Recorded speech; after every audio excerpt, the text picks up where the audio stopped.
Good evening. It's actually great to be here talking to young guys like you. I've said this a million times, so let me say this million plus one time that I always feel energized in talking to youngsters involved in startups. And I always hope that some of that energy rubs off on me. So at the end of the session, whether something is going to rub off or not is entirely up to you. The questions you will ask, the grilling you will give me in some of the uh, points I will raise for your consideration and thought. So let me formally kick this off. This is actually the start of a series conceptualized by the IIT Alumni Center in association with the IIT Madras Incubation Cell. The entire program has been discussed with the incubation cell, and the structure, the contents, everything has actually been developed along with them. This program has also come about from the experience gained by a few of us who are active in mentoring the startups in the IIT Madras Incubation Cell. So from that angle also, a big thank you to the startups there who have given us all the support over the years, and in the process, as I said before, not only energized us, but has also taught us a lot.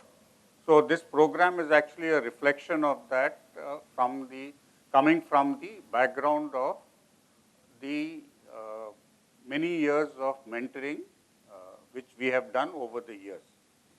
Mohan is here with me, one of the co-mentors, actually started mentoring even before me, and I'm expecting a few more to join as the program goes along here. So what are the objectives of this initiative before I get to today's subject here? Uh, the objective is that over the over a period of time, and how long that period is entirely dependent on you, the interest you show, the support you show for the initiative. We will take up specific topics for each session, and this could be varied. It could be as mundane as how to make a presentation, so relating to skills in terms of how to make effective presentations and so on. Or it could be in new subjects, at least new to the people in my age group, like digital marketing or social media marketing. It could be in fundamental things like costing. How do you determine value to a customer so that your pricing is more effective, and so on. So it will be a range of subjects, and hopefully there will be takeaways from each session for each one of you who will attend this. We can also do things like B2B marketing, B2C marketing. How do you brand? How do you get your first customers? How do you price initially? So on and so forth. So, as I said before, this program can be a success, this initiative can be a success only with your active cooperation. So how can you support this? You attend this regularly, ask difficult questions of the guys who are giving presentations. So this will be my first and last. So please reserve the difficult questions for subsequent guys. But it requires you to make this really interactive. And from that angle, it will sort of invigorate the guys answering this. Also, get guys to come regularly, your friends who are in startups, who are considering startups to come. And particularly for the companies incubated in the IIT Madras incubation cell, this is important from another perspective, that very often in the mentoring sessions, we spend time discussing basic concepts. And if the basic concepts are covered elsewhere, the time which we spend in the mentoring clinic will be that much more effective, will be used that much more usefully and gainfully by all concerned. So from that angle also, this is important. So let's come to today's topic. What do investors look for in a startup? Now, actually, we can even phrase this a little bit differently. What should you yourself look for in your startup? I mean, the investor is a secondary thing. It's important that you yourself consider that how is my startup progressing? Is it on track? So if you believe that it is on track, if you believe that you have covered all bases, then the investor will also believe that. So the investor is actually the secondary factor. Your confidence in what you are doing, the way you are progressing is actually far more important. And that, if you have that confidence, this confidence will show that when you actually start talking to investors, the fact that you are exhibiting this confidence that itself will be a major boost. So what does an investor look for? In the angel circuit or the seed fund circuits, they actually have one word for it. All that the investor is really looking for is founder and founder and founder and founder ad infinitum. So fundamentally, if the founders are good, that is, I think, 90% of this problem solved. And how do you define a good founder? It is not by qualification, it is not by background, it is fundamentally the passion for the startup idea. It is the depth of knowledge in the startup idea. It is all factors which you can consider, so that if in the middle of the night you are asked a question about your company, you should be able to answer that spot on. That is the depth of knowledge which you must have about it. There isn't be it relating to the product specification, and I'll touch upon this as we go along. Be it who are your competitors, what are the strengths and weaknesses of their products, be it who is likely to disrupt, so on and so forth. So anything, however minute it is, if you understand that, fundamentally it means that you have cared enough to understand. You have a passion for what you are doing. You have the energy and you have the confidence. So if you have an in-depth knowledge, automatically the confidence will show. Automatically half or 75% of the inhibitions of the investor get sorted out there, that these guys are exhibiting energy, these guys know what they are talking about, these guys have the confidence to achieve what they are saying that they will achieve because of the in-depth knowledge that they are exhibiting. Any doubts on this? You guys can interrupt me any place and ask anything which you want. Just raise your hand, you will get a mic, and you can ask the question. Or obviously, 1 minute, mic. So can we have somebody? The mic is important so that it gets captured because this will get circulated later on. Good evening, sir. Is it always the founder that's important, or do they look for the co-founders also? Co-founder, that's why I said founder. It's not only the co-founder, it's not necessarily the investor. Even your core team, who may not have stakes in it other than the ESOPs you give them. It's basically the team. Yeah, but what if there's only one founder and there's no co-founder, but there's a team behind, and in that case? See, fundamentally, by and large, again, a lot of this is, I will keep using the term by and large because different investors look at it differently. But most investors are very uncomfortable with a single founder. They prefer another guy because that's always a backup plan. In the absence of a co-founder, a very strong core team. And Mohan, wherever you disagree, please jump in because these are views which, okay.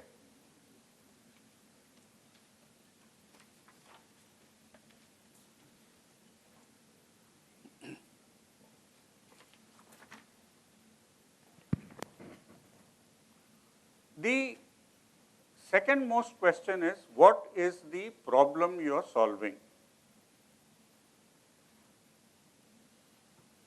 Is it some created problem for which you are developing an app? How many of you, sorry, I actually should have asked this right in the beginning. How many of you have actual startups? Okay. How many of you are students? Okay. How many of you hope to start up? Okay. How many of you have an engineering background? Virtually everybody is an engineer. Okay. How many of you are involved in app-related startups?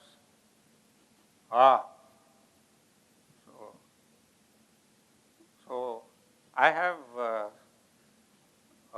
what do you call very strong views on that subject. So if it comes through, it's not personal. Okay. So basically, is the problem you are solving, is it a real problem? Is it a problem which will solve it and make life easier for your target group? Or is it, I'm not saying all apps are bad, please, but 90% of the cases are something created in the mind of somebody and hopefully some app will solve it. Not that kind of a problem, but a problem for either a particular end use or a particular set of consumer or whatever. Is it a genuine problem? If it is not a genuine problem, by and large, the business will not be sustainable. You must have read a lot of bad press about startups failing, about the fact that funding is becoming tight, the fact that angels don't want to give money, so on and so forth. I'm sure you have read all that. Yeah. But actually, if you analyze, there is no shortage of funding. There is a shortage of funding for the vague kind of startups which were there, by and large, most of them in Bangalore, which crashed because they were not solving real problems. So the investor community, the angel community has woken up and is obviously very tight-fisted on money for that kind of a project. So if you analyze totally, in a particular year, if an X amount was there and next year it dropped, the drop is by and large in these kinds of projects, not in the real, genuine kind of startups which were solving genuine problems.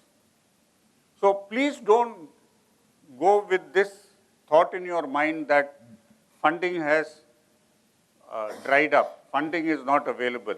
Nothing could be further than the truth. Sufficient funding is available for the right kind of a project, for the right kind of problem being solved. So how do you define, again, I mean, stop me with questions if any time, or you can reserve it for the end, no issue. So how do you define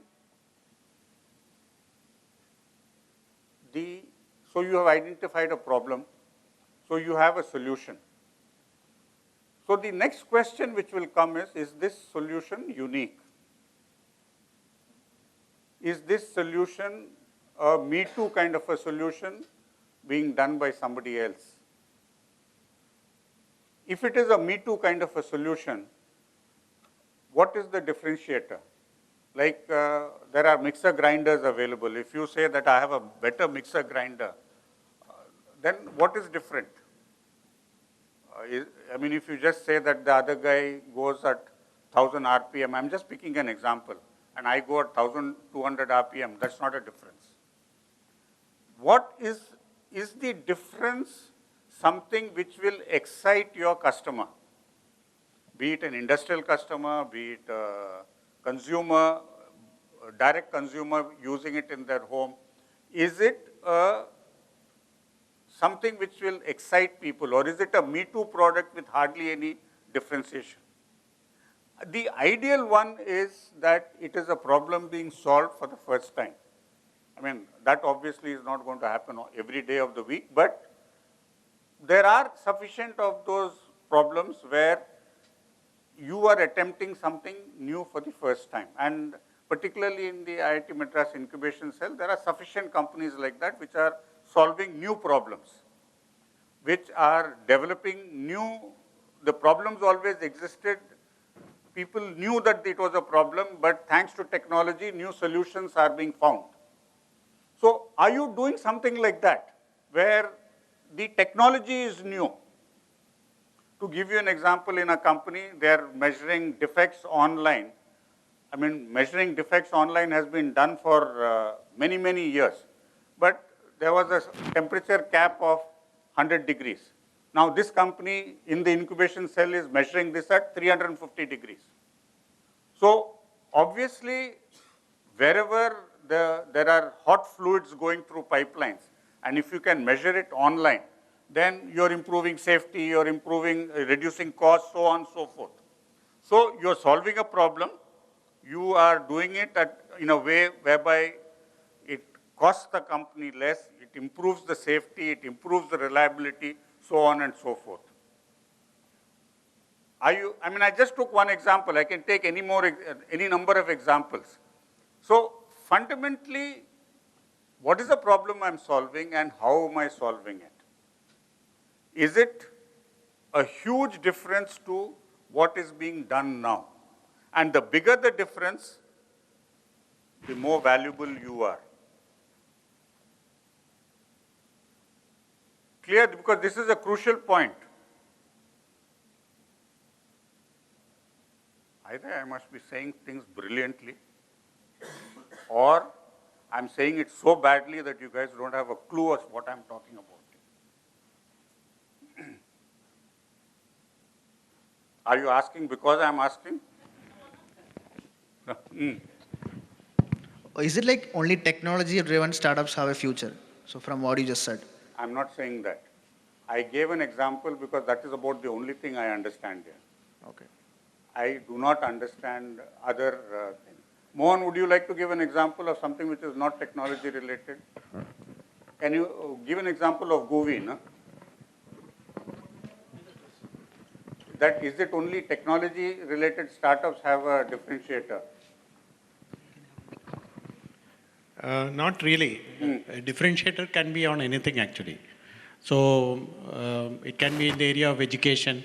See, the technology is not the solution, right? Technology is an enabler to the solution. Just keep that in mind. So the solution may be a business problem that you are fixing.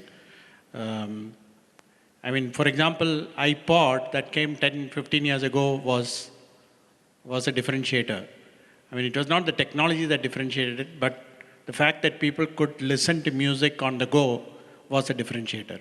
Technology helped it to create the differentiator. Does it make sense?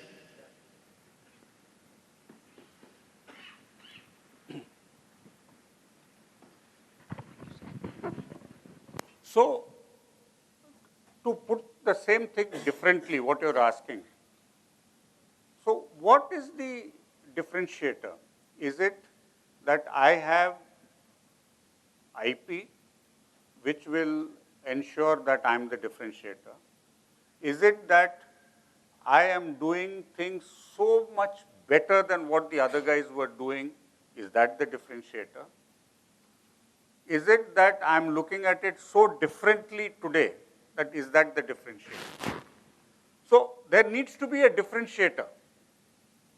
There needs to be, the customer must experience something totally new. Now it can be an individual in the iPod example which he gave. Or it can be the technology example where I gave that you can now measure corrosion at 350 degrees online 24/7. That is the difference. You are solving a problem and creating value to your customer that he is able to do something which he was not able to do before. He was not able to listen to music before, he was not able to measure before. Okay? And we can discuss any number of examples you want.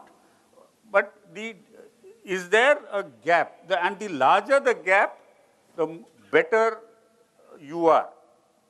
Because one thing is definite, that the moment you come up with it, other guys will look at it.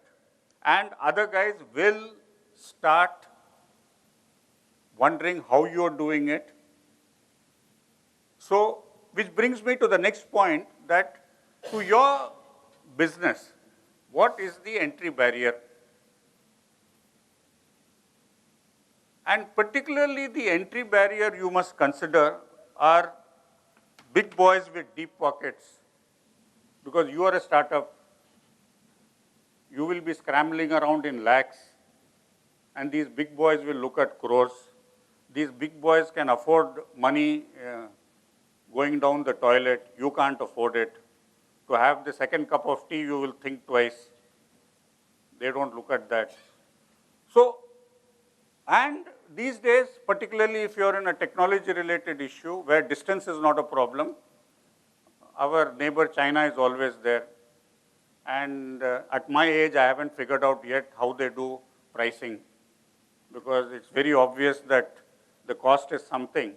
And so the very easy answer is subsidy. No, that is not the answer. The answer is a much more complex answer.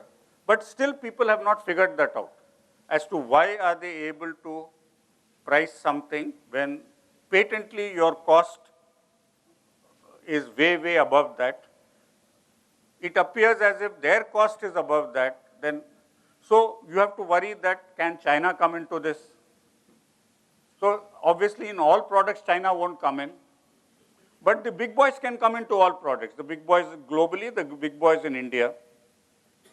So how would you ensure that the differentiator is there when the big boys start finding it interesting?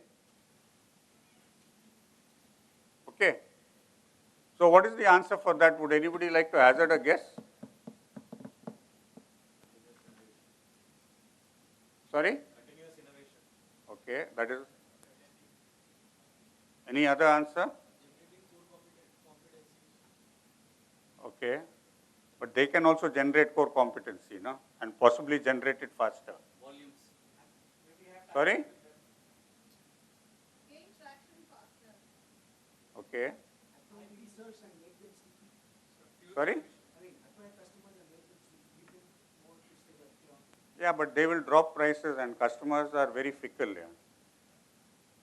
Customers have no loyalty. They have loyalty to a good product at a reasonable price. So if their price is more reasonable than yours and it is a good product, why will they be loyal to you?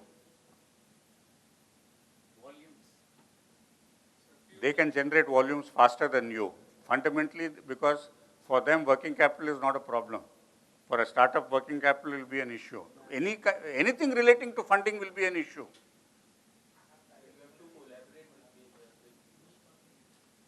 Actually, the answer is what he talked about. You have to continuously innovate to make sure that the gap exists. As long as you are able to demonstrate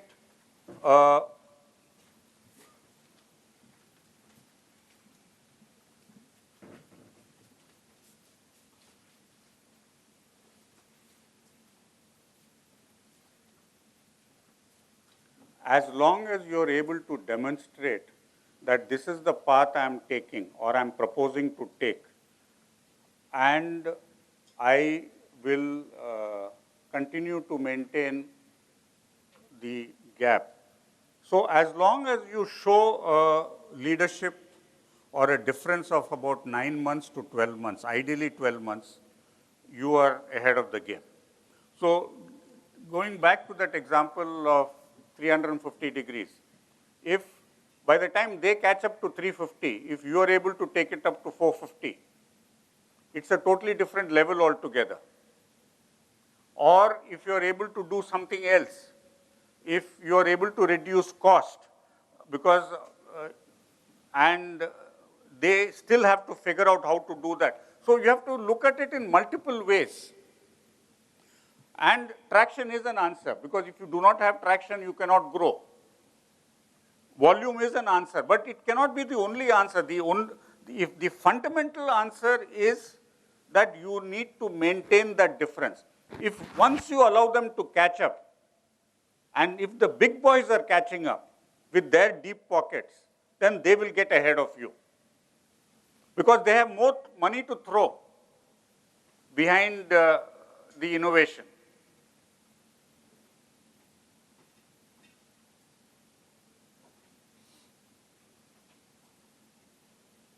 Any thoughts on this? Zilch. There are companies I know which actually do not patent, because for patenting, you need to release some minimum information. You and I both know that for very sharp guys, that minimum information is enough to know what you're thinking. Patenting is very effective if you say that I will do business only in the US and Europe. Patenting has no value if China is involved. Absolutely no value. And half of India also, patenting doesn't have value. It has value in US and Europe, not because they are morally superior or anything. Fundamentally because legal costs are so high that they do not want to take any risk. Actually, I have a very strong belief that in the US, it is not business guys who run the company, but lawyers who run the company.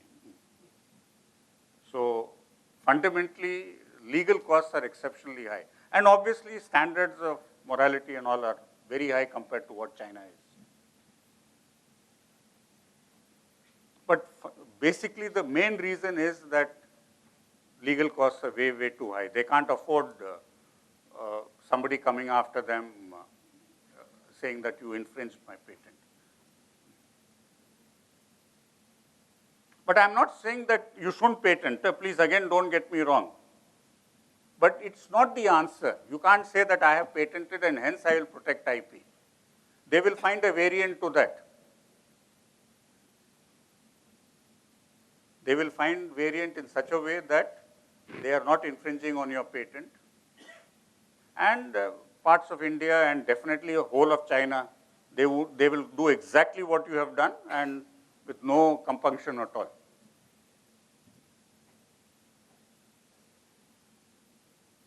And your main threat anyway is China. In a technology product, I mean, obviously, if you're doing something for some other sector, or if the entire delivery is local, the content is local, then China may not be, but in a product business, China is a major, major threat. So, I mean, it is not one answer which fits all things.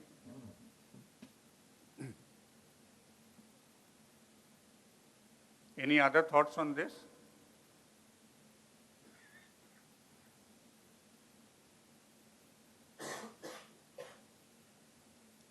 The other question is that, is this business sustainable? So what do I mean by sustainable? Does it meet all the laws of the country? Is the solution which you are giving is going to be sort of create their own safety issues or create environmental issues, or so that is from one angle. Or will you get value for it from the customer so that you actually make money? So let's say you don't have to look at costs today, but when you achieve some reasonable size, what would be the cost? And would my selling price be reasonable that I will make some profit on it? Because that is what will generate value for the company. The fact that the company is having positive, not cash flow, positive profits. Companies like Flipkart have phenomenal cash flows. You and I know who's funding it. So basically, is the company having sustainable profit? So any thoughts on this? Let's say it's a product which is being sold to a consumer, a product being sold to a consumer, and your cost is 100 rupees. What do you think should be the selling price for you to make money?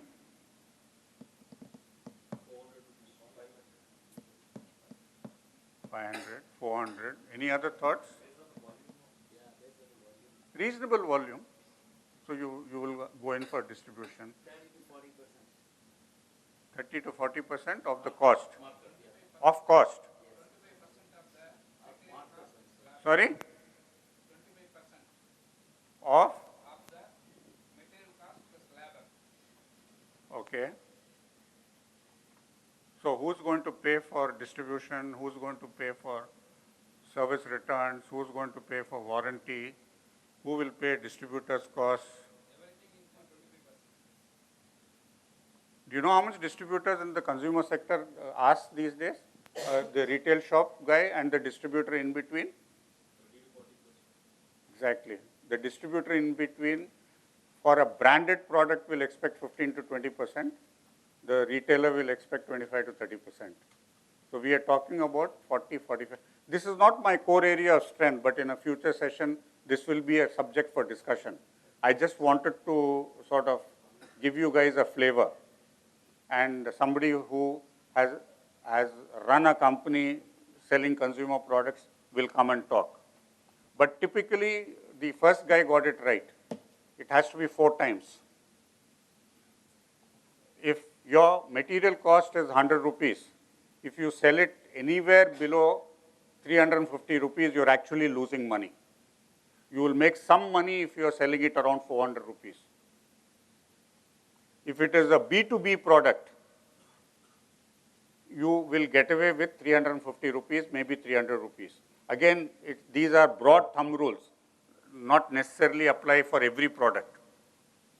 Because the reason I raise this product is in many startups in our discussions, I say, my material cost is 10,000 rupees, I will sell it at 14,000 rupees.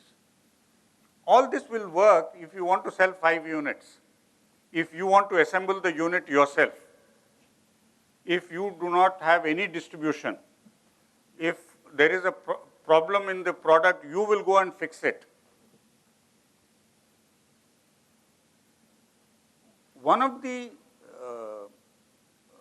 and if tomorrow, and as the world is also progressively moving towards that, if you start selling this through the web and not through, I'm not talking of the Flipkart kind of e-commerce, please. I'm talking of genuine e-commerce where there is no discounting. Even there, your big cost will be reverse logistics. Do you know what reverse logistics are? Product returns. You know, Myntra, typically women order 5 dresses, keep 1 and return 4. Who's paying for those 4? It is Myntra. So you have to build that cost in somewhere, no? So this comes back to an understanding of the product. See, you may have a brilliant product. You may have phenomenal cost. But if you don't know what is the distribution channel? You don't know what are the margins in each structure. The investor will start having doubts that have these guys done enough research? Forget the investor. As I said, it is secondary. You yourself will start bleeding because you are under the impression that I am making money. You are not making money. And it may appear to you that, typically in India till maybe 10, 15 years back, and mercifully bulk of the audience here is not aware of it, but till about 15 years back, profit was a dirty word in India. And if you see some of the old movies, anybody making a profit is a bad man, is a villain. Profit is not a dirty word. Gouging could be a dirty word. Excessive profit could be a dirty word. But reasonable profit to sustain the business is a requirement. Otherwise, you will go bust.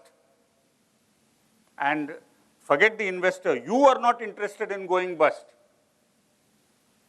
So a full understanding of what the cost structure is, what my distribution would be, how much is it going to cost, what will be my product returns, what is my warranty business.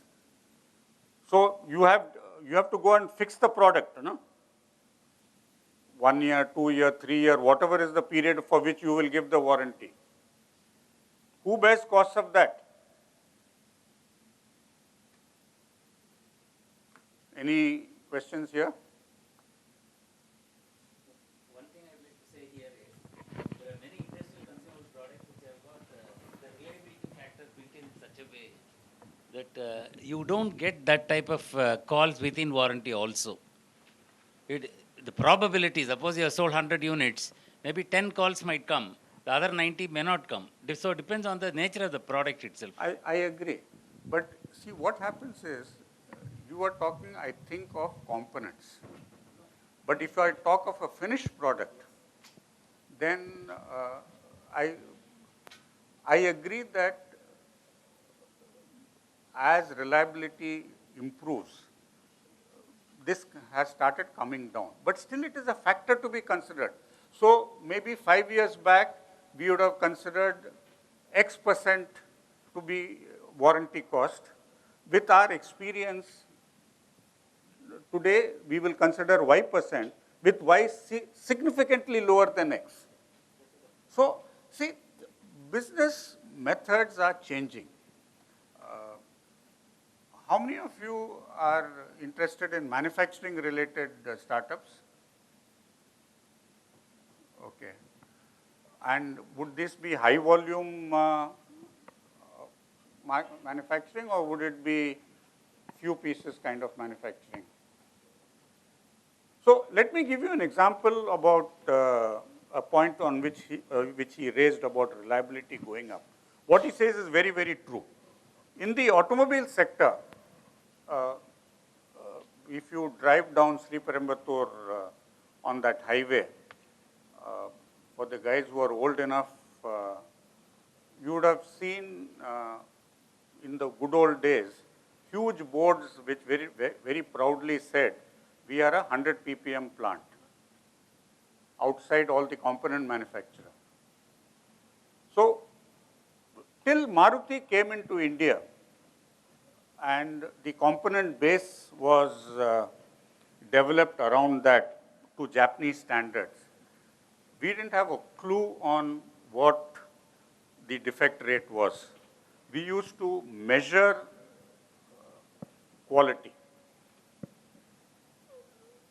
Globally, nobody measures quality. Globally, people improve process, and there is no quality checking at the end of the production. Goods get delivered directly. Because if you produce 1 million pieces of a product, can you imagine what is involved in inspecting 1 million pieces? When I started my career, we used to have a department called inward quality control. So my vendor would have checked it, and when I took in my factory, when I was a young guy, when I say my factory, I didn't own it. I used to be a very lowly junior engineer there. We used to actually measure the quality coming in. Today, in the Hyundai plant, there is 2 hours inventory. Material gets delivered to the assembly line. There is no inspection. It is assembled directly. And when Hyundai first wanted their vendors to get to 100 ppm, there was a huge, huge resistance. It cannot be done. This will not happen. This is India, blah, blah, blah. All the excuses under the sun. Then Hyundai insisted that if you want to be a vendor to us, within X period, you have to get to 100 ppm. We will work with you. We will support you. And the automobile industry works on a chain basis. So you have what are called tier 1 suppliers who will deal with Hyundai directly. Then you have a tier 2 supplier who will sell to the tier 1 supplier. You have a tier 3 supplier who will sell to the tier 2 supplier. So typically it will go usually up to tier 4. Can anybody guess what is the ppm level they are achieving today?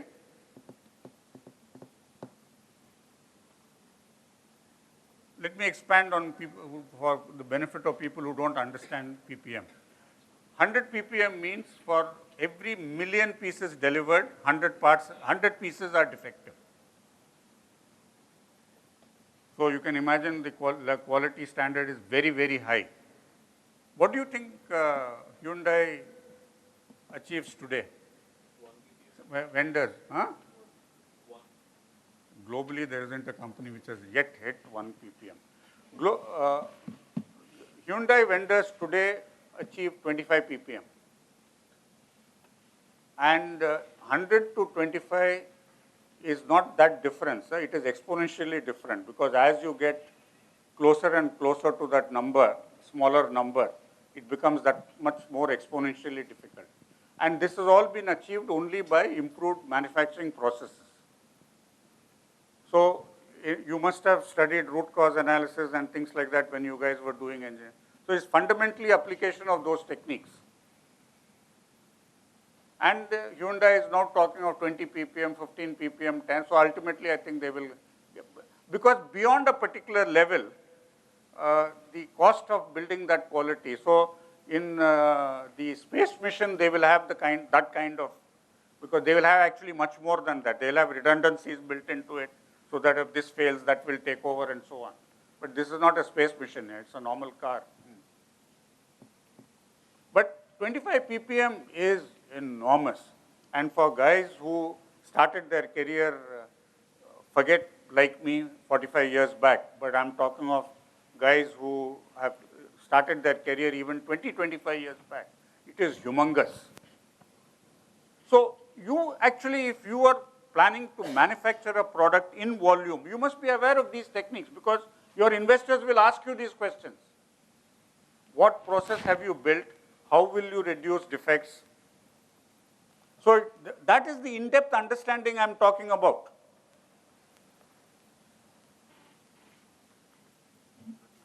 The next question will be asked is, what is your understanding of the market? How much have you sold? What is the traction you have received? Obviously, more traction means easier to be funded, better the valuation, and so on and so forth.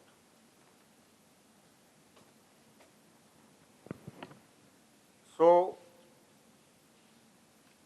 and traction can be defined in many ways. It can be defined as getting a wide number of customers. It can be defined as getting repeat orders. It can be defined as selling to big names in the business, like let's say if tomorrow GE becomes your customer or L&T becomes your customer and gives you a repeat order, your credibility is that much higher.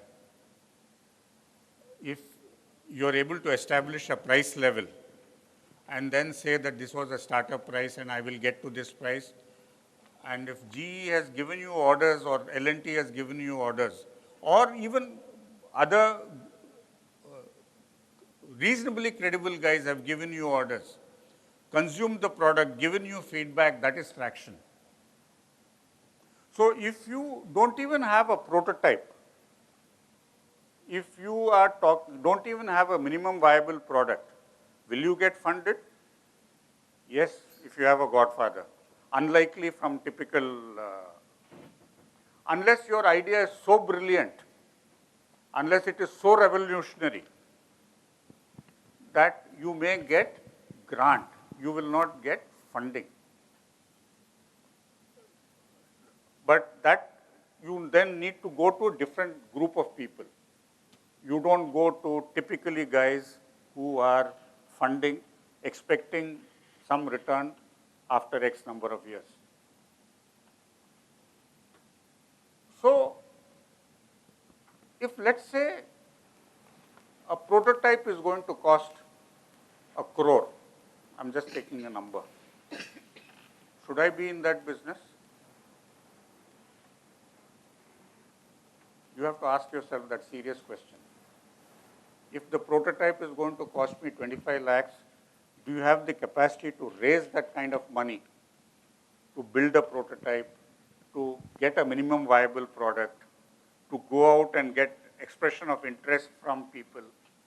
So for that, people may be happy with an expression of interest, but an expression of interest then has to come from very serious players, not from Air and Nathu in the marketplace. Because those guys will give you expressions of interest. How many of you understand Hindi out here? Yeah? Okay, so you understood this last term I used. Okay. So, the expression of interest in that case then has to come from them. But if your prototype is going to cost 1 crore or 1.5 crore, then either you have some godfather who will fund, or you have such a revolutionary thing that you will get a grant, or it is wishful thinking. You cannot get that kind of money without a minimum viable product and some traction. Am I right, Mohan? Okay. So in the market-related issues, let me also touch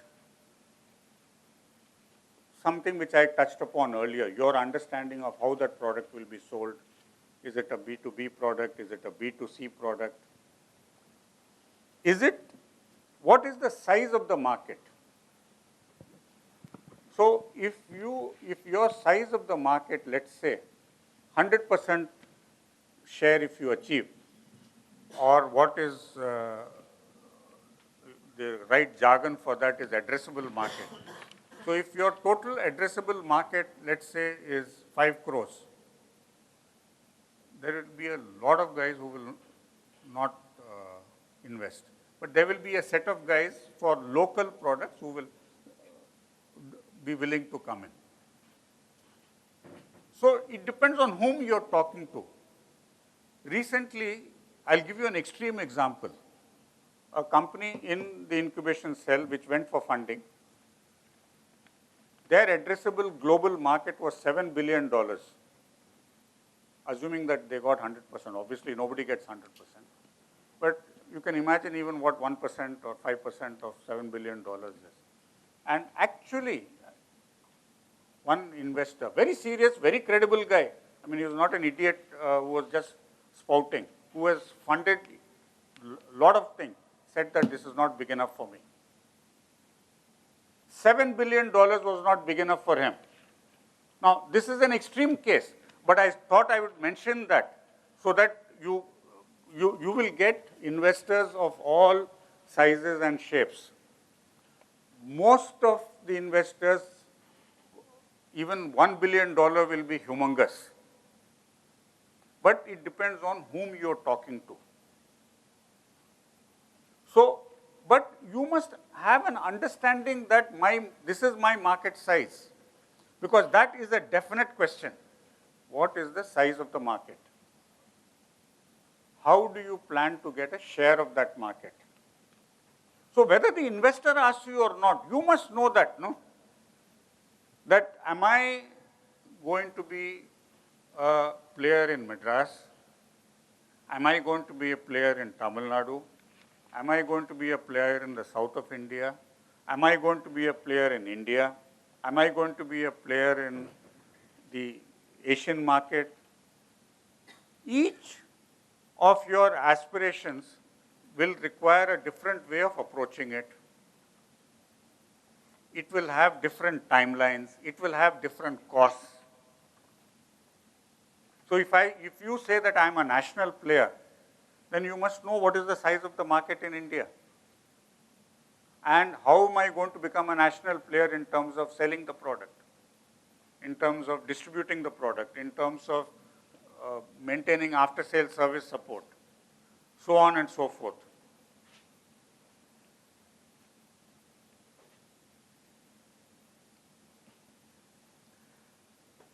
So, obviously, you will not become a national plant overnight.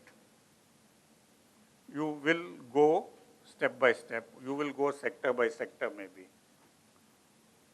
So, this is what in startup terminology is called scaling up. So, you scale up to get to a particular level of sales volume. But scaling up also has one thing. You may have brilliant marketing people, you may have brilliant marketing plans, you may be solving a brilliant problem, and hence the demand is there. The day you go out with your minimum viable product, your guys will queue up to order. So let's be in this happy problem to have. That guys queue up to, can you manufacture it to the quality standards required? Because manufacturing one piece, manufacturing 3 pieces, manufacturing 300 pieces, 3,000 pieces, 3 million pieces involves different skill sets. It involves different capabilities. So, do we have the capability to scale up from a manufacturing point of view? Or if it is a service, from a servicing point of view, can I service so many customers? Which brings me back to promoter, promoter, promoter, promoter. Because does the promoter understand scaling up from a marketing point of view? Does the promoter understand scaling up from a manufacturing or servicing point of view? That is, because I'm selling a service. So scaling up is crucial. It is, and this is again something which investors will judge, that is this scalable? Because if, let's say, my product idea is selling dolls made in Trichinopoli, which has a particular ethnic content, very laudable, and I think very much required also. And there is huge global demand for these kinds of ethnic products coming out of different pockets. The question to ask here is it scalable? Because this is an artisan product. So the approach I'm not saying it's a bad business idea, please. But if you go around saying that I will do 1 million pieces of it, there is no longer artisan.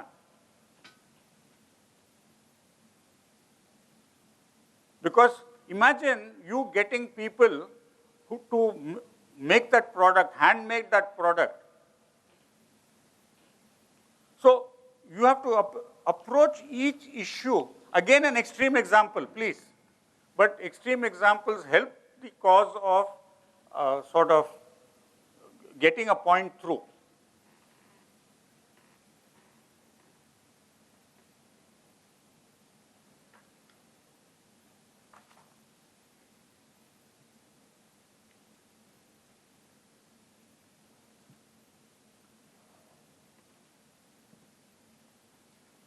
Any questions in this on the different aspects of scaling up?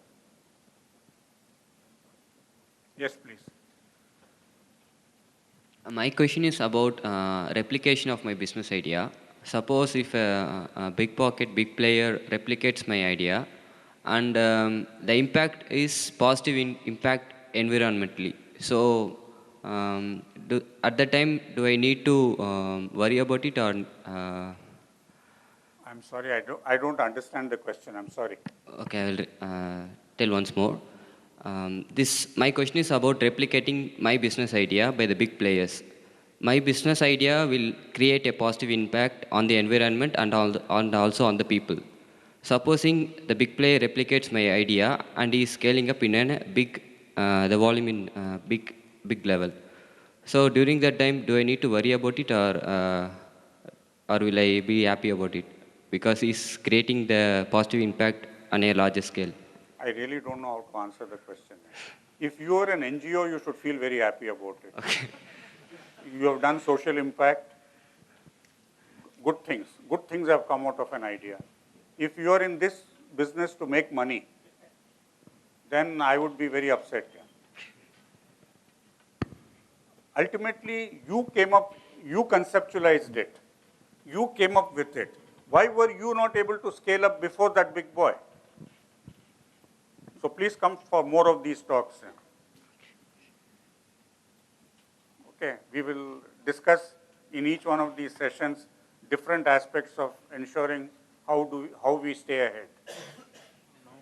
I have one doubt, sir. I'm sorry? I have one doubt, sir. Yeah? Sir, current trend is they are shifting their line itself, sir. Currently, the startup has been as fintech startup. Now they are tending to marketing startup. For example, if you take Paytm as Paytm, they are being initially at fintech startup. Now they are in marketing side.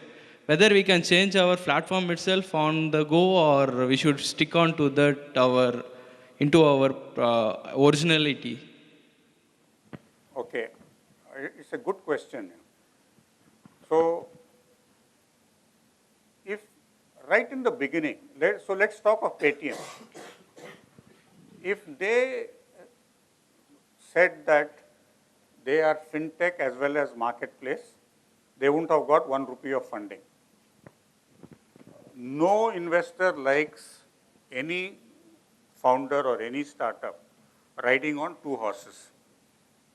They ideally want you to focus on one business idea, because that one business idea itself is tricky enough. So if you're trying to simultaneously work on two business ideas, investors are very uncomfortable with it. So, but Paytm in their fintech business did brilliantly, achieved scale, did everything. And they now have the funding to go after creating marketplaces. Now, why are they creating marketplaces? Ultimately, when they achieve this business, I don't know who will feed whom. Whether the fintech, the Paytm bank will feed the marketplace or the marketplace will feed the bank. But they are complementary. So, to me, it is a good idea. Now, only time will tell whether it will work or not. Only time will tell whose pockets are deeper. Because what are these guys doing? Again, I have very strong views on this. So, they are all cutting each other's throat. Obviously, somebody will survive. Now, who that somebody is a matter of time. We can't predict today. So, there is a global player with exceptionally deep pockets.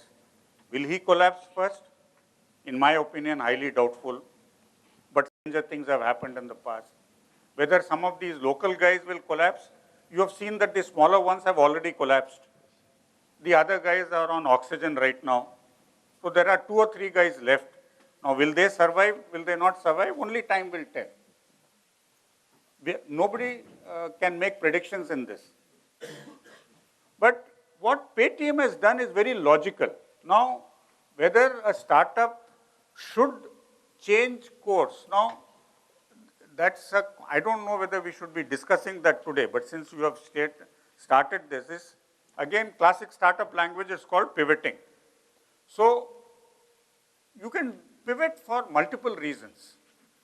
You can pivot because as you went down the path of your original idea, you found that that wasn't working as well as what you thought it would. But when you gained insights into the market, when you gained insights into the way the product was being used or the service was being used, you realized that a variant of that was a far better business to be in. And hence you moved. That is very logical, done all the time. Called pivoting, and something which, because otherwise your business will collapse, or even if it doesn't collapse, if it survives, will never get scale because you realize that there are issues. Am I making sense? Yes, sir. Thank you, sir. Did I make sense on the Paytm thing? Yes, sir. Thank you, sir. Thank you. I'm impressed with myself.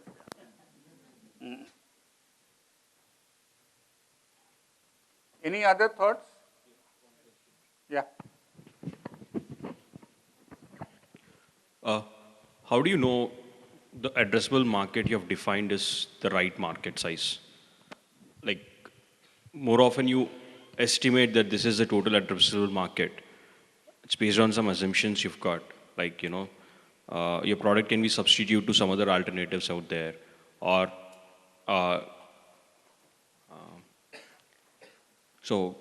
or geographical presence. How do you know this is the market size which is actually addressable with the product or service you're trying to build? Actually, you can reasonably accurately come up with that. I mean, it won't be some plus minus 5%, but you can come up with this. Ultimately, you know the product or service you are selling. You know what you are selling into. So let's say you are selling a totally revolutionary type of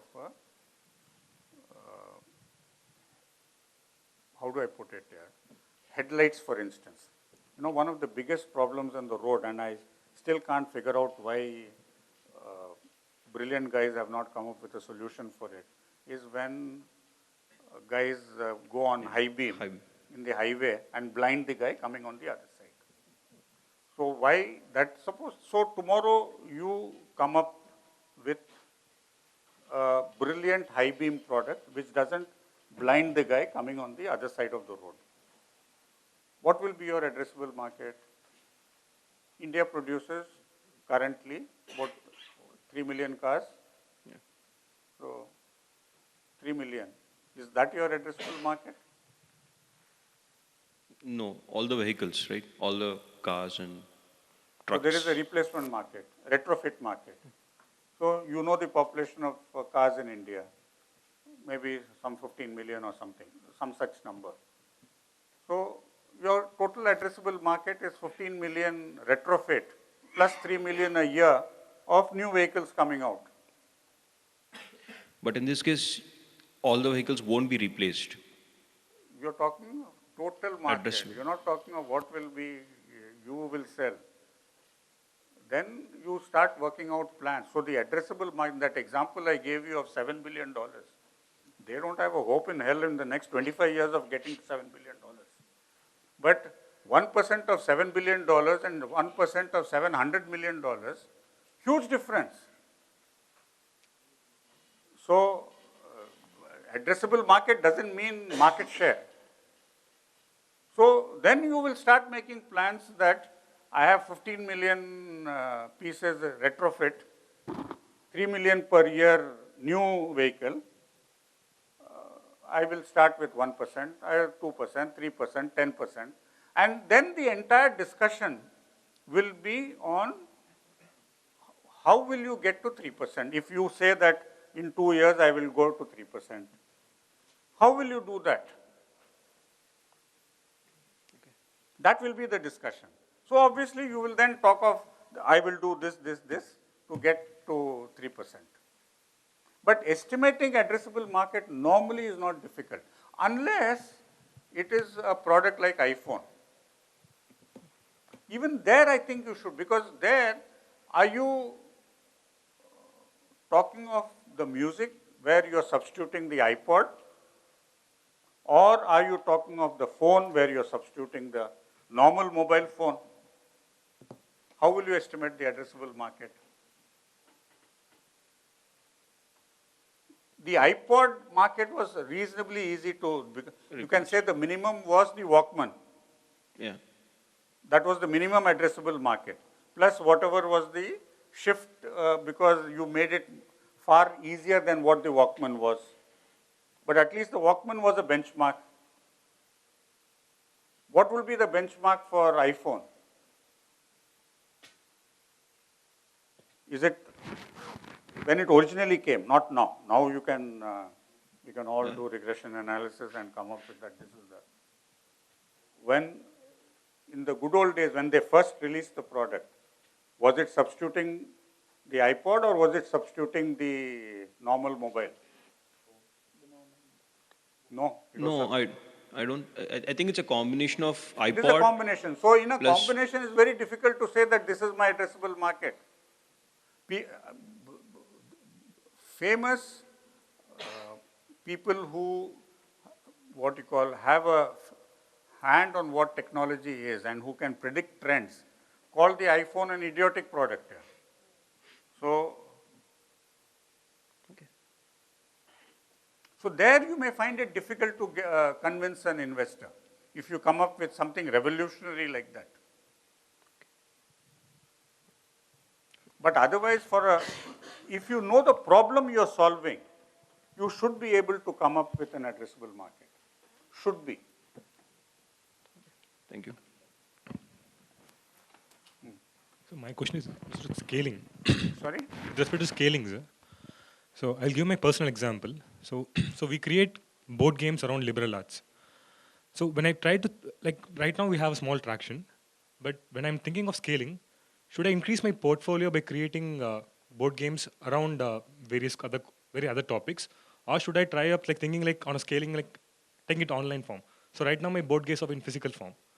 So for me to scale up, I can take it into online form. The games can become an online game. That is one form of scaling. Or I can think of increasing my portfolio. Right now I have a game on law, game on economics.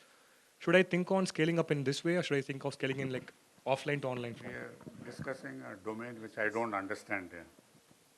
And Mohan, you want to attempt it? I don't want to say something which will mislead you. So this is a domain I don't understand. I don't understand online marketing the way I do not understand these kinds of. It's a very interesting domain, but you must have some, because I've never done consumer marketing in my life. Also, it's a specific question. Yeah. So. Understand the board game business. Yeah. So that's why I said domain. I don't understand this thing. But if you register it with.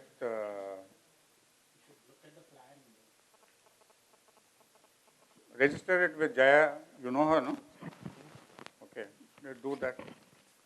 We'll see whether we can get somebody who has some domain knowledge in this to come back to you. Hello, sir. Yes, please.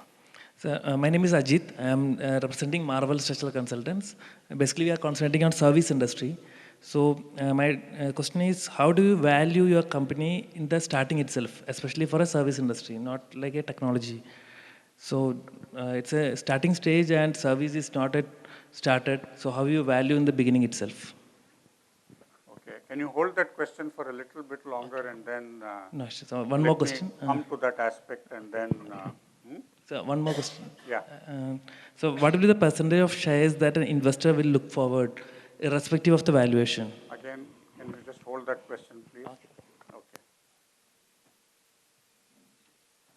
Any other discussion or point you guys would like to raise? Yes, please.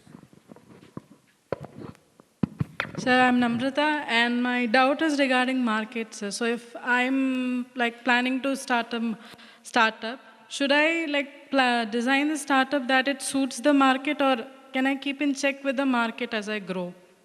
Like specifically for the market, should I like for example, I'm taking apparel and I'm deciding to do niche market. Like if I do like plus size clothing and all of that. So I just want to start a plus size store. So that is just the basic idea. So should I, like, from the beginning keep in track with the market, or like as I grow, I can keep in check, like from Keep in check time on what, interval please? on the market, if I'm meeting the market needs or not, like that. So the keeping in check with the market should it be consistent or From in what an angle interval? keeping in check with the market? Like there are other competitors as well, right, in the market. So along with them, if there's And any you change plan to in do the it online or through a physical store or physical store, sir. physical store? Yeah. Again, not my area of strength. But just to hazard an answer, and please don't hold this against me. Fundamentally, what is your addressable market? People who are likely to come to stores in that area.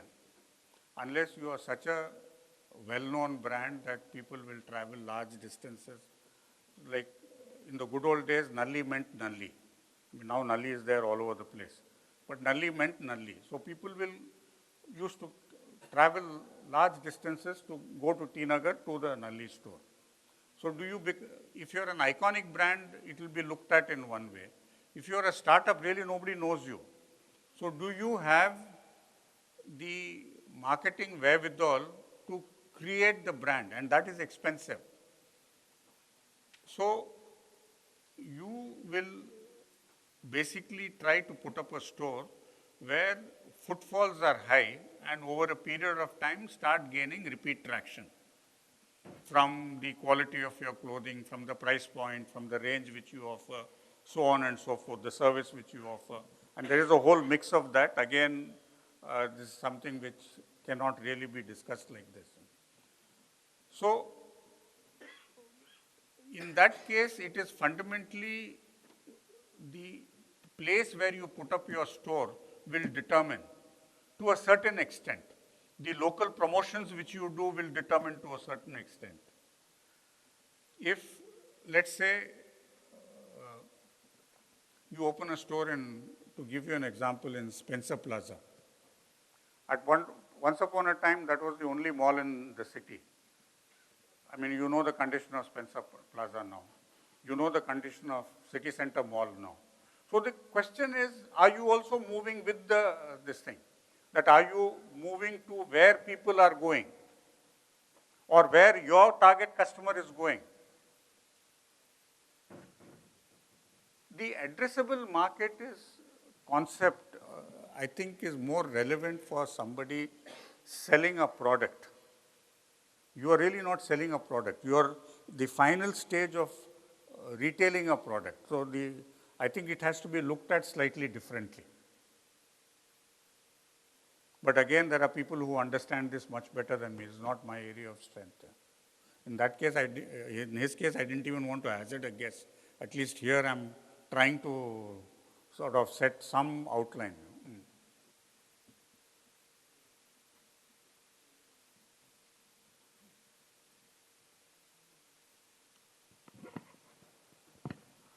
Hello, sir. I'm Akhilesh. So, if a startup manufactures a product and sells it, it'll have many costs, like you mentioned at the beginning. So, owing to all that, is equity-based funding best way to get funding, or are there any other better hold options? That, please? Yeah. Okay.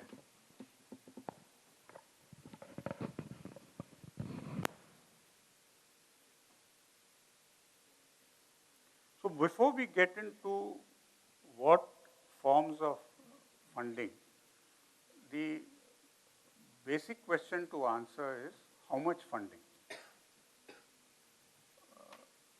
So do you need 1 crore, 2 crores, 10 crores, 50 lakhs? What is it that you need? Now, for a solid company where we believe that it has a good business plan, it has a good way forward, it knows what it is doing. Basically,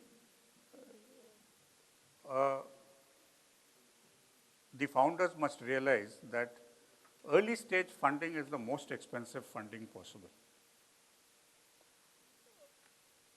Would somebody like to analyze why I said this?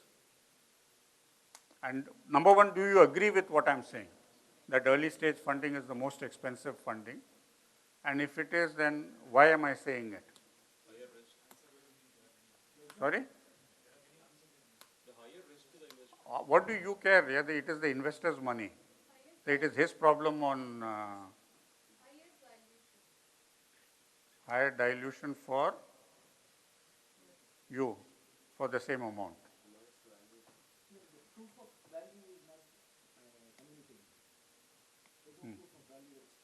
Okay. So the investor has more risk to take in this case. So what happens? Because he has more to take, more risk. That is it is given. Early stages, investor will have more risk. So what is the consequence of that? Okay. You and I have had a discussion here, so you really shouldn't be answering this. Sorry? Benchmarking is not possible.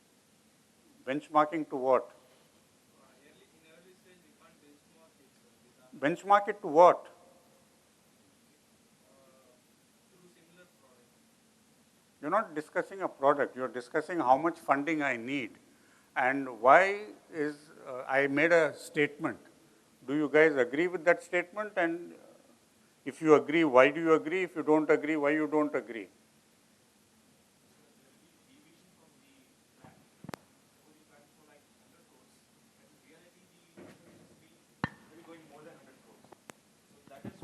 You'll have What may go more than 100 crores? the expenditures. Okay.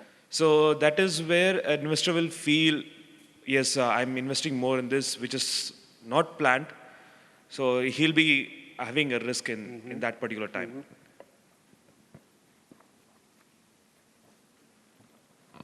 Okay.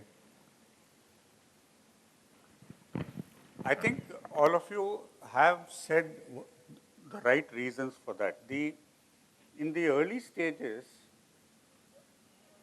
because the risks are higher,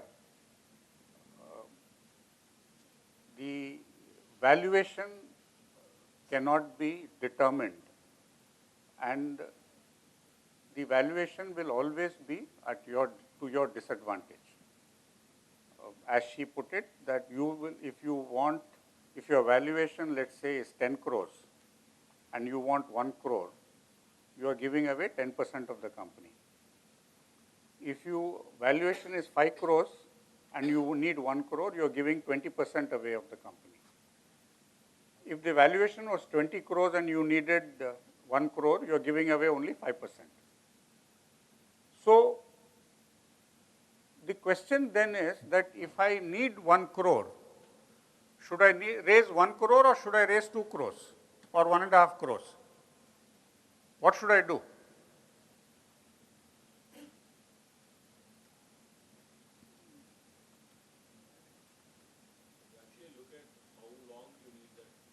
Yeah, it's always over a period. So let's say over the next, so I'll come to that, but let's say I need 1 crore over 1 year. So my next round of funding is after 12 months or 15 months. And for this 12 months or 15 minutes, I need 1 crore. So should I raise 1 crore, but if the investor was willing to give me 2 crores, should I take it? No. Why? Perfect answer. Spot on. But at that time, a startup is a very hungry person. He hasn't eaten for, forget yesterday, day before, maybe he hasn't eaten for a long time. Very, very hungry. So when he sees so much of food in front of him, do you think he's going to push the food back?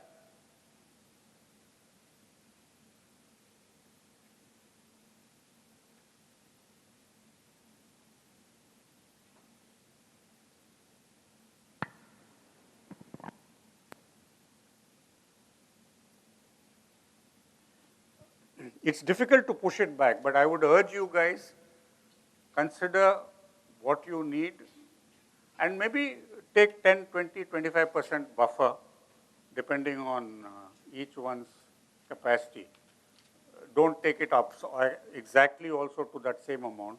And declare to the investor that you're taking a buffer. Don't try to pad expense.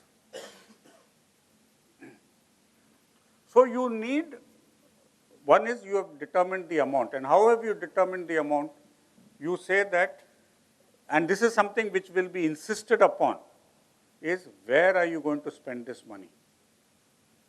How will you spend this money? And over what period will you spend this money? So you will actually need to draw up a matrix which says, in this quarter, I will spend this so much amount under these heads. So what could be the heads? It could be bringing on new people. It could be, so your HR expense will go up.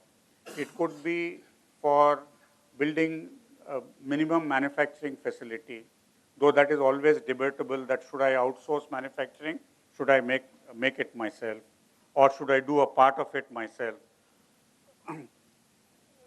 For doing some minimum amount of marketing so that a wider range of people know about my product other than what I was doing till now. Or it can be business development expense. So like this, there are typically some heads under which you will spend this money. So you need to have clarity on those heads. You need to have how much under each one of those heads you will spend the money. This is absolutely minimum. Without this, you won't get the money. Because he is not giving you that 1 crore, that investor or a group of investors are not giving you that 1 crore for you to go on a holiday. It is being given for a specific purpose. And the investors would obviously like to know that purpose.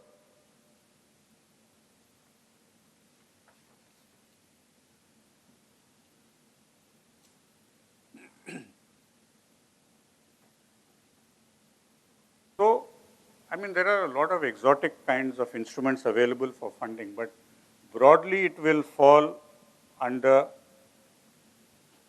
4 heads. You do equity, you do grant, you do convertible notes, and I will explain each one of them, and you do debt.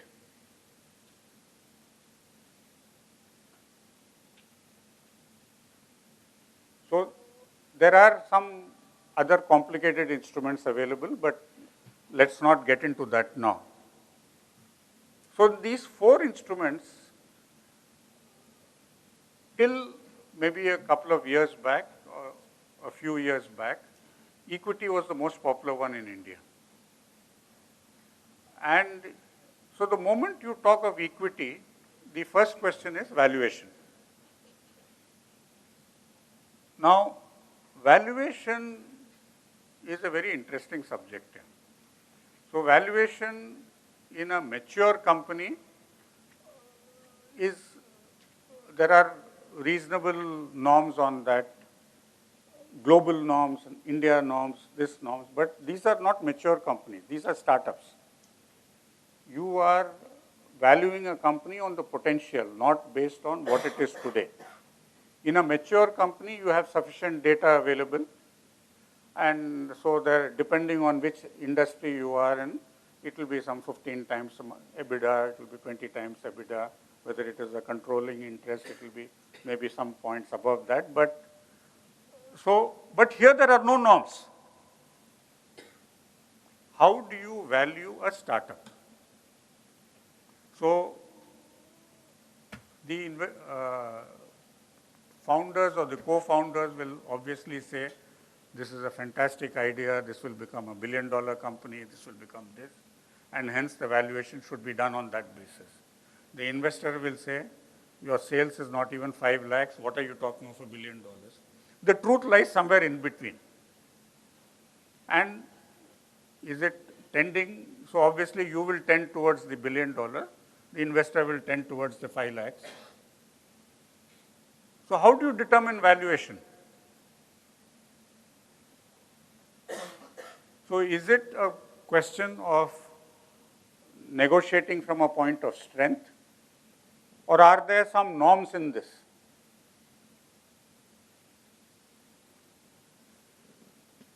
So some norms have now emerged for startups which are 3-4 years old.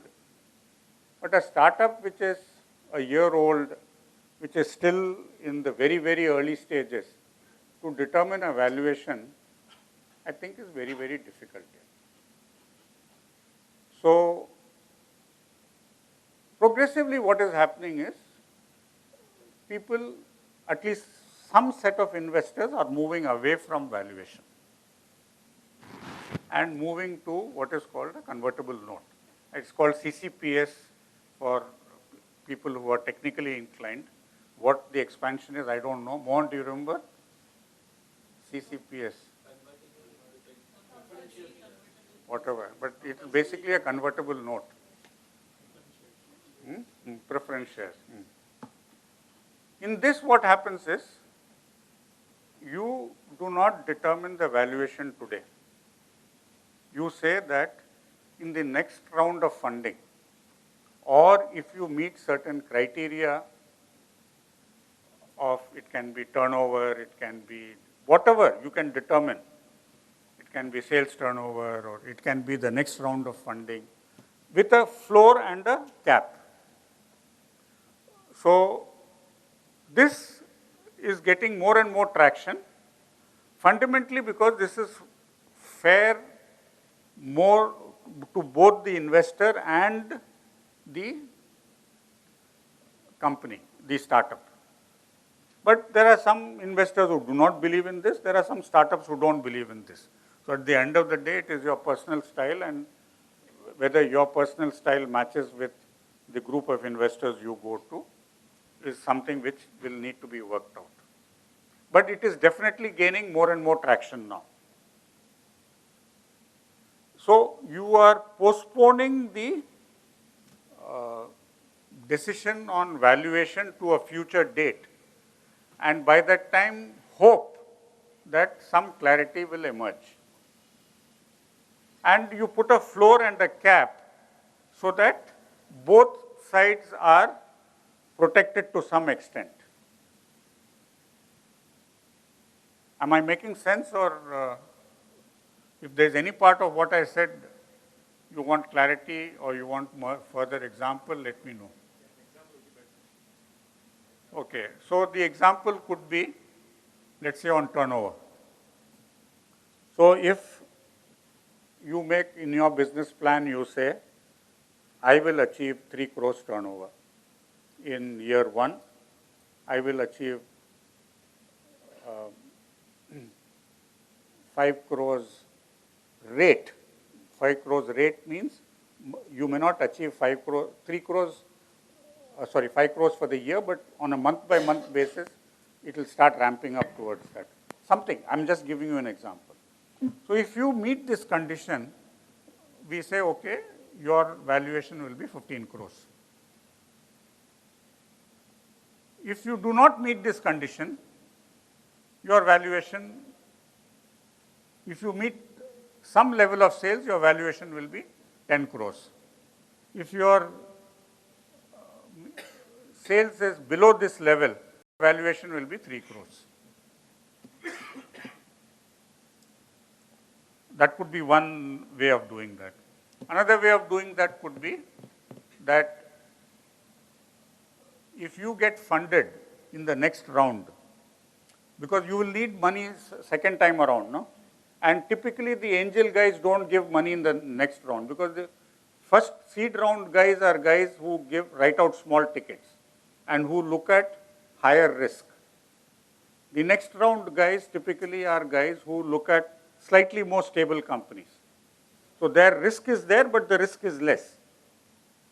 So suppose those guys look at your company and you have done very well and say that, okay, we value your company at 50 crores.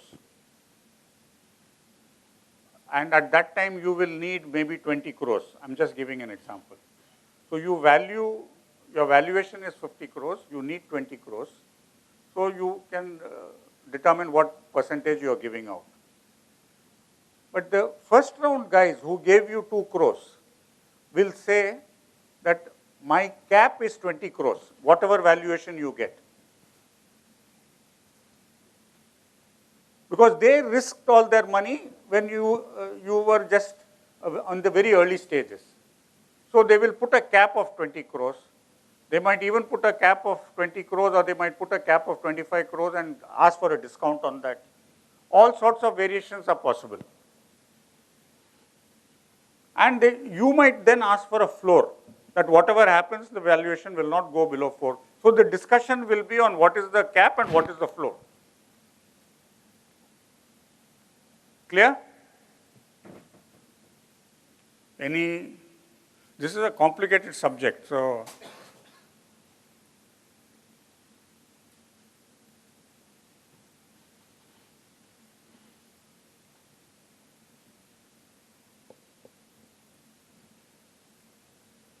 Shall I move on?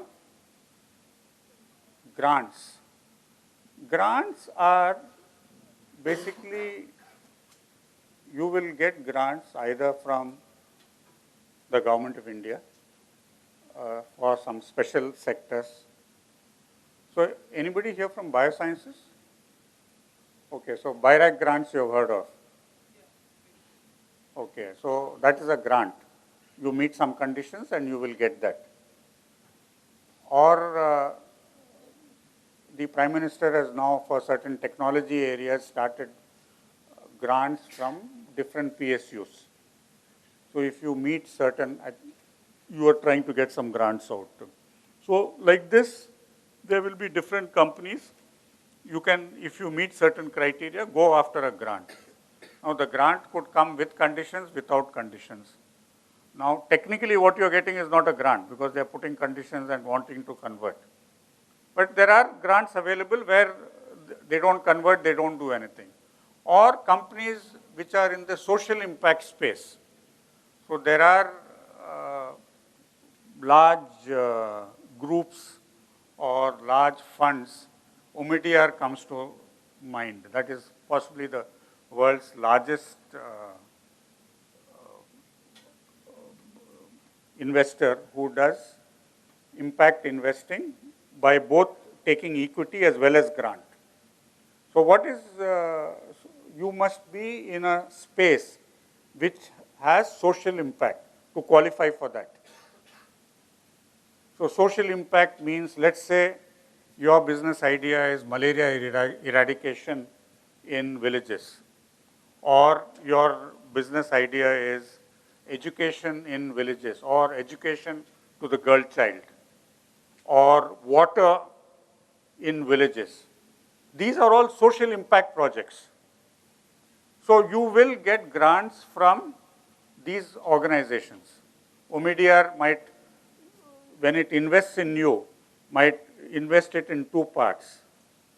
What you call grant, as well as they might take equity. So normally grant will not come for pure business idea from a private sector investment house. It will not come. It will come only for social impact projects. Now the social impact project need not be an NGO where you're not for profit. These guys are more than happy to invest in organizations which are for profit.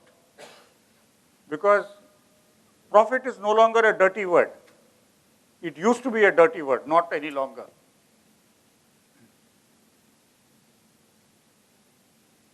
And debt is debt. Now debt typically in the early stages will come from to very small extent, but whatever small extent it comes to, it's better to take it because it has no equity implication. So any kind of funding which you get, which has no equity implication in the early stage, is good funding. Please remember that whatever stage of your company, whether it is a 1 crore company, whether it is a $1 billion company, equity is the most expensive form of investment. Debt If debt is available on good terms, and if you have the cash flow to service the debt, again, I mean, the qualifiers which I am putting are also important. If you have the cash flow to service the debt, then debt is always, and you are getting it on reasonable terms, not pattu paisa vaddi. How many of you know Tamil? And how many of you know pattu paisa vaddi? Very few, yeah. You guys are not in touch with reality. You know the flower vendor who sells, and the vegetable vendor who brings and sells flowers and vegetables, you know what is their rate of interest?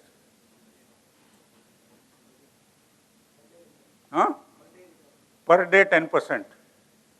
And they consider 10% per month to be very cheap. 10% per month is 120% per year. They consider that very cheap. The way they borrow is, they will, in the flower market in the morning or the vegetable market, they will go, 500 rupees worth of vegetables they need to buy. There is a money lender available there who will deduct 10% and give them 450 rupees.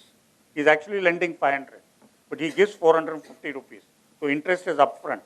So if I do interest the way banks calculate interest, it is actually more than 10%. It is not pattu paisa vaddi, it is God alone knows what percentage vaddi. And in the evening, that guy has to, that lady or guy has to return 500 rupees. If it is moves to the next day, another 50 rupees is deducted. Has to be paid back. So instead of paying 500, they will pay 550. So obviously, we are not talking of pattu paisa vaddi, of whether it is daily or monthly, but anything which is in the single digit, and typically initial stages you should be able to get that, or something which is in the low tens, you should be able to service that. If you are not able to service that, then you need to examine your cash flow to check whether what is wrong. But irrespective of the size of the business, debt is always the cheapest form of funding.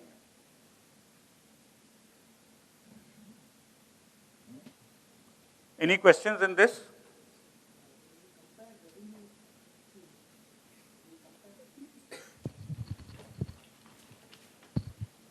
When we compare revenue-based earnings and debt, When you compare?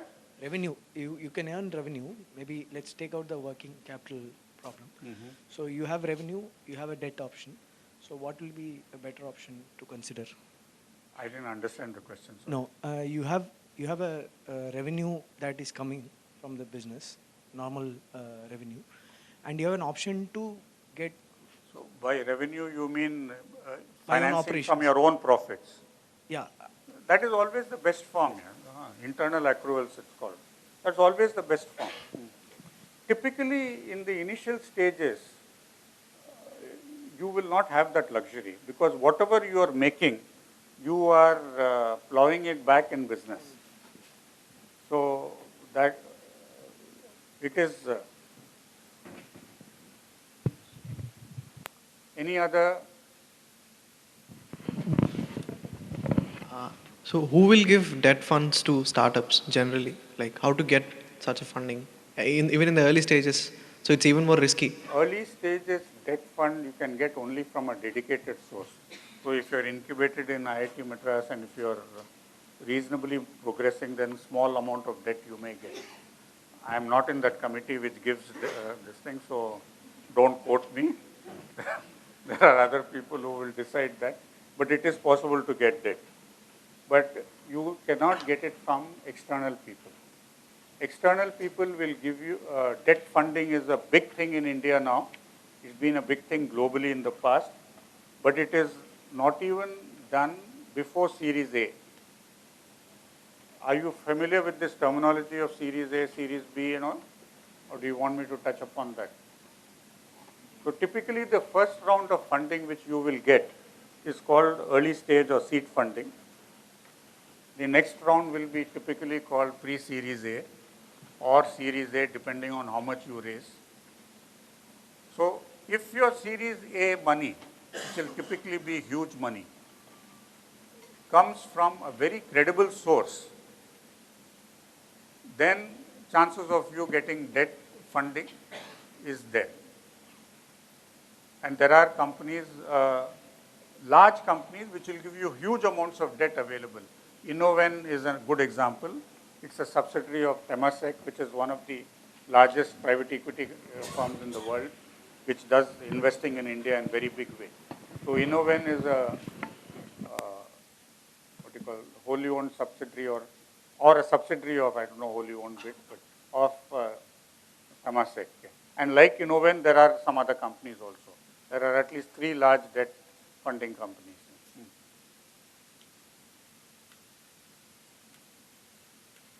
Yes, please. Do the startup ask the outfund that we want debt funding, or do they? Debt funding to startup is unless you are in some incubation, the incubator may give. Externally, chances are virtually zero. So the investor, when they go to an angel fund, typically it will depend on how the fund works. There are some angel groups, fund is a wrong word, sorry, groups. So the angel groups which believe only in equity, there are angel groups which believe both in equity as well as in CCPS. So it will depend on whom you go to. So if I go to an equity and I'm not sure whether that kind of firm follows an equity funding, if I ask them that I want equity funding and they do not provide it, so in that case, will there be a clash? Why would you want equity funding when CCPS option is available? Like if I'm not sure like what kind of funding they provide and I ask the opposite of what they actually give. So what happens at that time? Normally, angel group will do CCPS and equity or only equity. So it depends on whom you go and approach. Yeah, so obviously you will do some research. You will determine what I want to go, where you want to go. See, also, again, I don't know whether these are the right place, this is the right time to discuss this. But since we are talking funding, you should go for funding to an angel group, which does something more than just give you money, which will help you, will mentor you, will open doors for you for giving you market access, vendor access, and so on. So there are, typically an angel group is supposed to do that. So each group has its own reputation for doing all that. So you must do all your studies to say that the group I'm going to in this area will support me like this.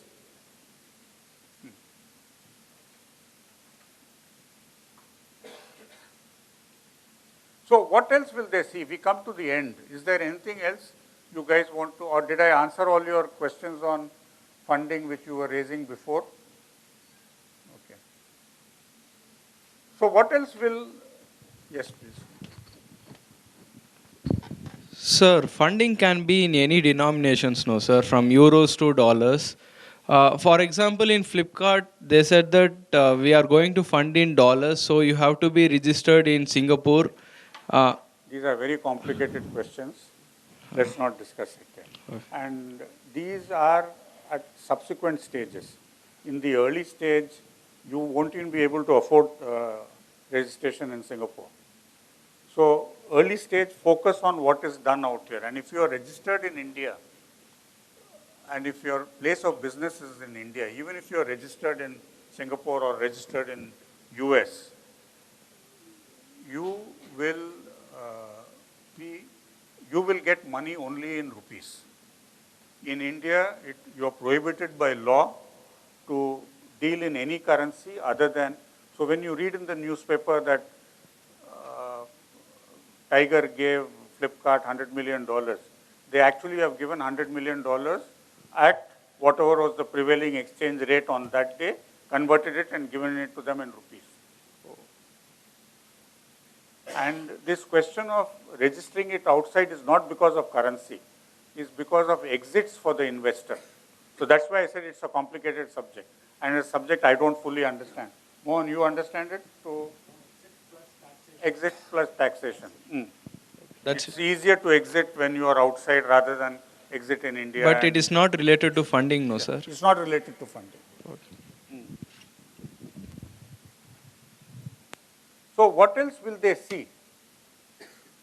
They, through all the things which I have raised till now, they will see how focused you are, what is the depth of understanding you have, how passionate you are, how much energy you have. I mean, if you go there, not having the energy to even stand up, you're not really creating a good impression. If you're unable to answer half the questions, you're not creating a good impression. So all that is important because it shows depth of knowledge. How you answer a question for which you don't know the answer is also important. So we say that, okay, this particular aspect I will come back or whatever. So the issue is the passion, the energy, the depth of knowledge, etc., etc., etc.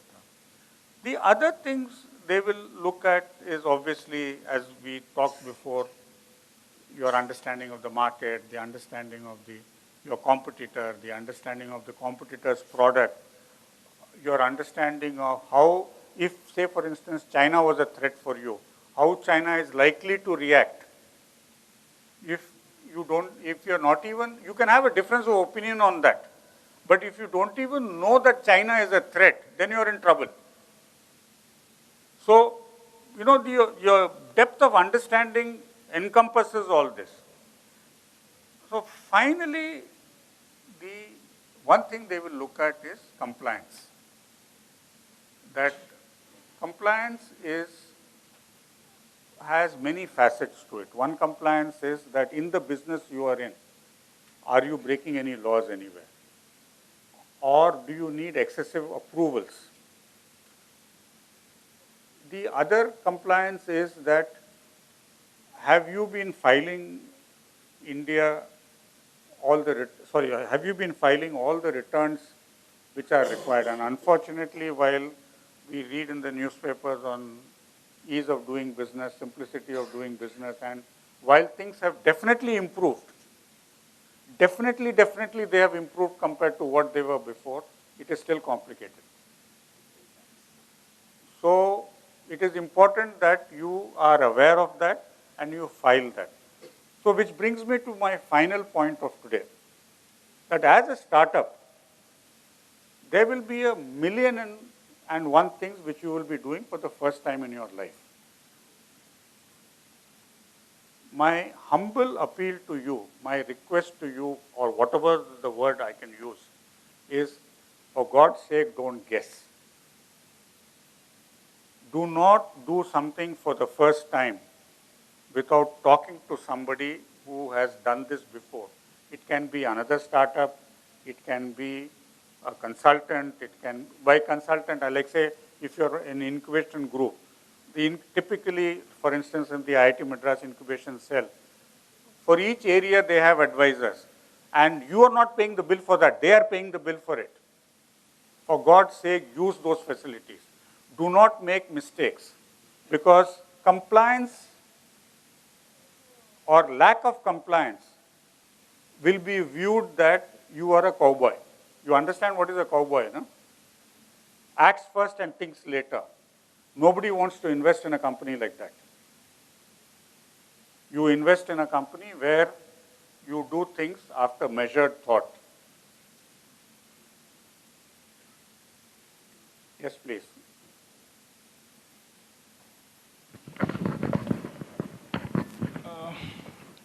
You've been talking in the perspective of the investor. So I want to ask from the perspective of a startup which is... Please. I think my entire thing was balanced on both sides. Okay. So my question would be from the perspective of the startup journey. So what are the factors that a company should consider for going for investment? Like where the company should be standing for seed funding and what factors he has to consider. Say suppose there might be a case where the company is actually doing good, but he's not considering the fact that market and the competitors are in the play, and he's not going for... How can he be doing good if he doesn't know the competitors and the market? Like say consider revenue as his... Those are all transient here. You will get eaten up and you won't even know that you have been eaten up here. or the market size may be $100 million, and you think that you are doing brilliantly in $500,000 pond. Okay. You cannot say that you are doing well if you don't know the market, you don't know the competition, you don't know the market size. Okay. I will not accept that statement. Okay. Because how much more can you do if you knew the field you are playing in? You also, if you do not know the market, you don't know the competition, how do you know that they're not eating into what you're doing? How do you know that they're not catching up with what you're doing? There is a beautiful English word, paranoid. Everybody in business needs to be paranoid. There is a very famous book written by that Intel, it's a little bit dated now. Have you heard of that guy who started Intel, the chip company? No, sir. His mantra was, to succeed, you need to be paranoid. Please, be paranoid. Be a happy man when you're not thinking of business. When you think of business, be paranoid. Okay. You don't know who's coming after you. Okay, sir.